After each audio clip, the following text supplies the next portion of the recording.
नमस्कार शेतकरी मित्रांनो, हे जे आपण पाणी बघत आहात हे AVI कंपनीचा हा सोलर आहे। 5 HP चा सोलर आहे हा। पाणी पाहू शकता आपण।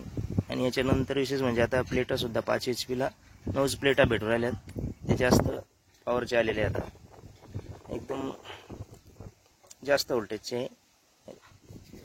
पाहू शकता आपण, हे AVI कंपनीचा सोलर आहे।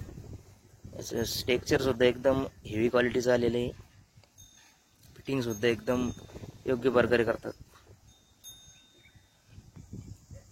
मित्रांनो, हा जो आपल्या कॅमेऱ्यामध्ये जो कॉलम दिसतो ना, समोर जो शिमटाचा हे बनवलेला आहे त्याला चौकोन, हा जमिनीमध्ये 5 फुटापर्यंत आत गाडलेला आहे। आणि याला आतून सपोर्ट पट्ट्या आहे आडव्या तिडव्या अशा, की जेणेकरून हे वारंवादन सुटलं ते खाली पडू शकत नाही प्लेटाच्या वजनानं। कसंही वारंवादन आलं तरी हा पंप काही अजून कोणाचाही खाली पडला नाही। आणि विशेष म्हणजे मित्रांनो, या कंपनीचं एक असं वैशिष्ट्य आहे की आपल्या भागात गारपीट जर झाली तर गारपीटीने जर प्लेट फुटली तर ती लवकरात लवकर बदलून भेटते। जास्त परेशान होण्याची गरज नाही शेतकऱ्यांना।